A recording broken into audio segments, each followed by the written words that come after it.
5-Minute Mystery.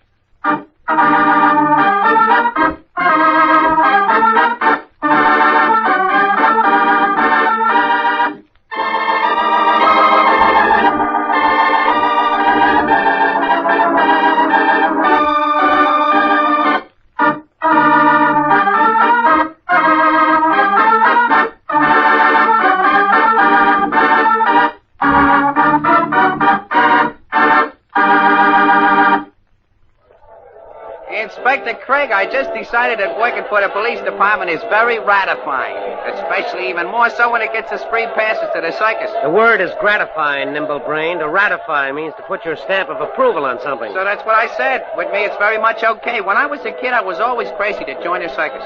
You know, Pepper, sometimes I wonder... Yeah? Oh, never mind. Inspector Craig, I've been looking everywhere for you. Oh, hello, Danny. Pepper and I want to thank you for the passes. I think the big show is better than ever this year. I'm afraid I'm not going to be much of a host, Inspector. It seems the snake charmer's been found dead and... Murder? It looks like suicide. I'd like you to run over with me and give it a routine check. Sorry to bust in on your fun this way. Looks like suicide to me, all right, Inspector. An open and shut case, as far as I'm concerned. It's so hard to believe. Dorothy. You own part interest in the circus, don't you, Brian? That's right, Inspector. Nat Bryan and I are partners. Nat, I can't tell you how sorry I am. Thanks. How long were you and Mrs. Bryan married? Not long.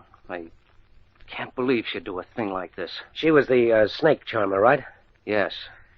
Suppose you tell us how it happened, Brian, so we can get the facts straight. Well, lately, Dorothy and I... Well, that is, there have been disagreements. Quarrels. There was some talk about a trapeze artist, is that it? Yes. Dorothy was insanely jealous and thought I was interested in a little tightrope walker. Were you? No, there never was anyone else for me but Dorothy. And now... All right, go on. I came here late this afternoon to get her to listen to reason. She refused to be reasonable. There was quite a scene, and finally she got up and ran into the dressing room. Yes, I see. These tents are divided into little rooms. It's very clever.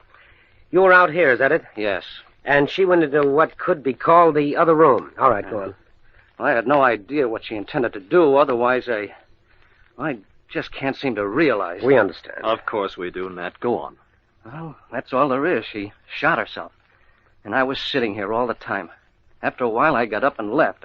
I was seen coming from this direction by several people. That's why I came and told you this. I didn't want the police to think I was hiding anything. You did the right thing, of course. This tent is set apart some distance from the others, isn't it? Yes. No one wanted to be near the snake charmer's tent, in case any of them got loose. That accounts for no one hearing the shot. There's one thing I don't get. How is it you didn't hear the sound of a gun going off? I told you it was late afternoon, feeding time for the animals. Dorothy's tent is next to the giraffes. They were making such a racket hollering for their food, I couldn't hear. Inspector, if I may make so bold as to make a remark here, this guy is, to put it bluntly, an awful liar. Why, how dare Are you sure? Plain as the nose on my face. Well, that's plain enough for me. Hold still, Brian. Don't make a move.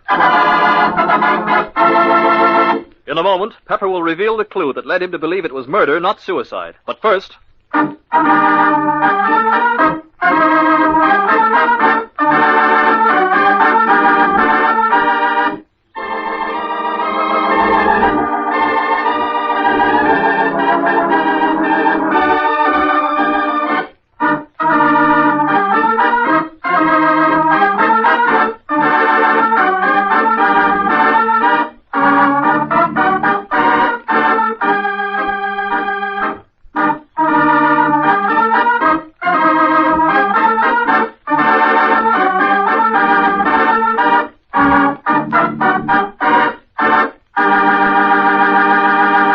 Now, back to our story.